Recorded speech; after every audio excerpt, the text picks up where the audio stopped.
অন্ধবিশ্বাসের ভয়ঙ্কর পরিণতি। নিজের বিশ্বাসঘাতকতা আড়াল করতে স্বামী সাজিয়েছিল এমন এক নিখুঁত নাটক যা জানলে আপনি শিউরে উঠবেন। কিন্তু স্ত্রী যখন আসল সত্যিটা জানতে পারল তখন সে এমন এক চরম সিদ্ধান্ত নিল যা কেউ কল্পনাও করতে পারেনি। অনুতপ্ত স্বামী কি পারল তার স্ত্রীকে ফিরে পেতে, নাকি সব হারিয়ে এসে চিরতরে নিঃস্ব হল?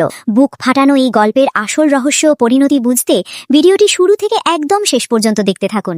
মাঝখান থেকে ছেড়ে গেলে এই অসাধারণ গল্পের মূল আবেগটাই মিস করবেন। মেহেরিশ, তুমি কোথায়? আমি জানি আমার ভুল হয়েছে।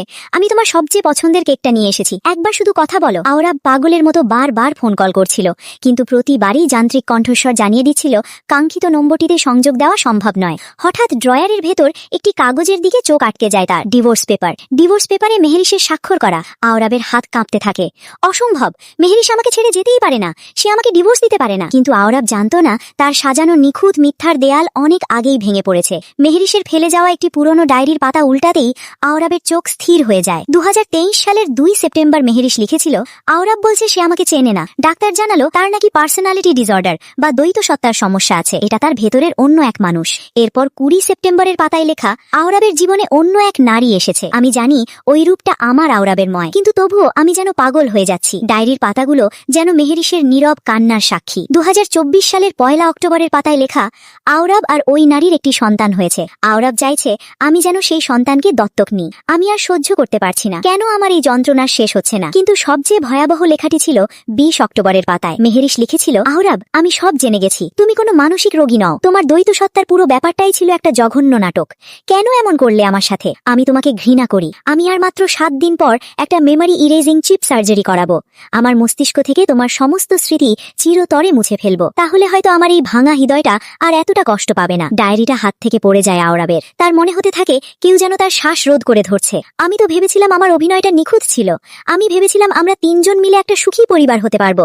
মেহেরিশ আমাকে এত ভালোবাসে, সে নিশ্চয়ই আমাকে ক্ষমা করে দিত। পাগলের মতো নিজের লোকদের নির্দেশ দেয় আওরাব, শহরের মাটি খুঁড়ে হলেও মেহেরিশকে আমার সামনে এনে দাও। সে আমাকে এভাবে ছেড়ে যেতে পারে না। খোঁজ নিয়ে আওরাব জানতে পারে নিখোঁজ হওয়ার আগে মেহেরিশ শেষবার দেখা করেছিল তাজমিনের সাথে। আওরাব ছুটে যায় তাজমিনের অফিসে। তাজমিন তাকে দেখে তাচ্ছিল্যের হাসি দিয়ে বলে, কি ব্যাপার, আজ তুমি কোন চরিত্রে অভিনয় করছো? সেই আওরাব যে অন্য নারীকে ভালোবাসে, নাকি সেই আওরাব যে মেহেরিশকে ভালোবাসে? আওরাব চিৎকার করে ওঠে, আমাকে শুধু বলো মেহেরিশ কোথায়, আমি ওকে সব বুঝিয়ে বলবো। তাজমিনের চোখের দৃষ্টি কঠিন হয়ে যায়। তোমার ওই জঘন্য দ্বৈত সত্তার নাটক মেহেরিশকে তিলে তিলে শেষ করে দিয়েছে। তুমি যখন দিনের পর দিন তাকে ঠকিয়েছ, সে তখন মানসিকভাবে পুরোপুরি ভেঙে চুরমার হয়ে গিয়েছিল। মেহেরিশ তোমার পৃথিবী থেকে চিরতরে মুছে গেছে। তাকে খুঁজতে চাইলে এবার নিজের তৈরি করা অন্ধকারে গিয়ে খোঁজো।